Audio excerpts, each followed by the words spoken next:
बेआईन रास्ता खनन को नहीं जन असंतोष 2 मास भितर खोर्धा जिला जटणी पौर परिषद 9टी रास्ता को पुनरुद्धार करा 9 कोटी टंका खर्च रे रास्ता को पिचु पकाई मरामती करा किंतु विद्युत विभाग 33 केवी केबुल नेबा पाई रास्ता को राति अधरे खोलुवा देखा मिलता। स्थानीय लोके रास्ता खोला को विरोध करी अनुमति पत्र मागिबारु काम बंद करी ठिकादार चली जाइथिले। जनसाधारण पैसार अपव्यवहार करी बारंबार रास्तार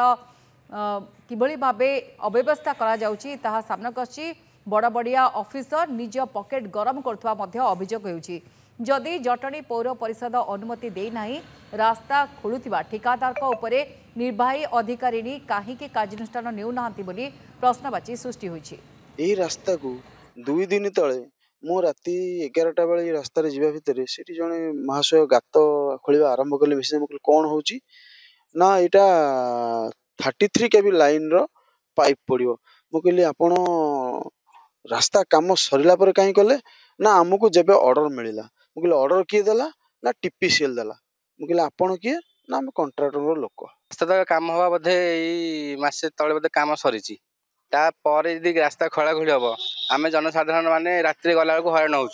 गाड़ी बिना कागज मैंने गात खोला आम जापारू गाड़ी आम पड़ी लोक क्षतिग्रस्त होती या दायी किए सरकार दायी रे ना टीपीसीएल दायी नुआ रोड होता तापर ये जो खोला खोली है जो काम करी टीपीसीएल वाला या द्वारा आम साधारण लोक बहुत प्रॉब्लम फेस करूचु। एटा पब्लिक मनी रो मिस यूटिलाइजेशन होउची प्रॉपर प्लानिंग नहीं। अधिक आलोचना करिपा ए घटना को नहीं फोन लाइन जोड़ी होती जटणी रिपोर्टर सुरेश महारणा। सुरेश राति अधिया रास्ता खोला जाउची लोके नाना असुविधार सम्मुखीन होउचंती एवं ठिकादार को जदि कंप्लेन करिया पई बाहरुचंती ठिकादार फेरार घटनास्थल ठिकादार मध्य रहुनाहांती कौन लोकंकर अभियोग रही एवं प्रशासनिक अधिकारी किसी प्रतिक्रिया आपनकर हस्तगत होईची कि घटना को नहीं निश्चित भाव में अलौकिक आप देखिए विगत 2 मास तले आम खबर प्रसारण करूँ भल रास्ता उपरे माइट पिचु पकड़ जाऊँगी ठीक अच्छे आम स्वागत करुँ माइट पिचु पकड़ जाऊँगी किंतु जो रास्ता खराब थिला प्रकृत में से रास्ता पर काम हलानी एवं जो रास्ता भल अच्छी तापर माइट पिचु पकईकी कोटी कोटी टंका टेंडर करी ताकू खाईगले एवं एबे जस्ट 3 दिन तले आम देखिलु साधारण लोक अभियोग करुछंती जे रास्ता टी खोला जाउची पुनी केतबेले खोला जाउची जे मध्य रात्रि खोला जाउची जेतबेले सुनसान रहउची शहर सेतबेले खोलिकी से माने 33 केबी पई जा सूचना मिलुची 33 केबी पई पाइप पकेबा पई तार संयोग करिबा पई से माने खोलिछंती जे जेतबेले साधारण लोक प्रश्न कले एवं आमे मध्य उपस्थित रहलु जगह उपरे सेठी मध्य प्रश्न कलु जे आपण परमिशन अछि एबे तो रास्ता काम होइतिला गोटे गोटे रास्ता जे आपण शुणिकी आश्चर्य हे 9टी रास्ता होइछि 9टी रास्ता 9 कोटी टंका खर्च होइछि एबे जो विजुअल आमे आपनको देखौछु से रास्ता मध्य गोटे कोटी टंकार टेंडर होइछि जहा आमे सुनिबा को पाउछु। जेतबेले आमे प्रश्न करिथिलु जे आपनको एबे तो रास्ता निर्माण काम शेष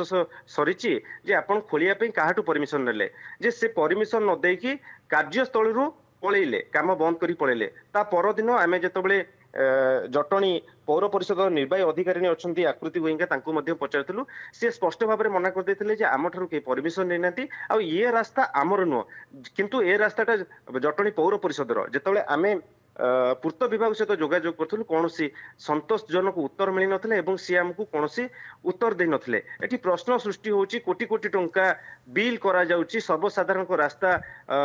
भल करिबा पई लोकंको यातायात भल भाव करिया पई किंतु राति अधिया जे भली भाव में खोला जाउची एवं जो आपण विजुअल माध्यम रे देखुथिबे जे जो भली भाव में गात होईची जदि कौनसी व्यक्ति तादरे पड़ी जाती विगत दिन मध्य एभली होईची जे पूर्त विभाग काम करिसंती स्लैब पड़िनी स्लैब ऊपर पड़िकी लोक मरिसंती ये घटना भी मध्य घटिछि अलौकिक। निश्चित भाव विभाग मध्य समन्वय रहुना प्रतिक्रिया मागिले एठी अधिकारी प्रतिक्रिया देवा नाराज किंतु रास्ता खोली देउचंती ठिकादार फेरार हो जाउछन जाफल साधारण लोके नाना असुविधार सम्मुखीन होउछंती। बहुत बहुत धन्यवाद सुरेश आपनकर अधिक आलोचना पाई किंतु आपण ए घटनार उपरे नजर रखितांतु प्रतिक्रिया नेबाकू चेष्टा करंतु एवं अधिकारींकर मध्य दृष्टि आकर्षण करने घटना उपरे चेष्टा करंतु कारण ये मौलिक सामाजिक समस्या संबलित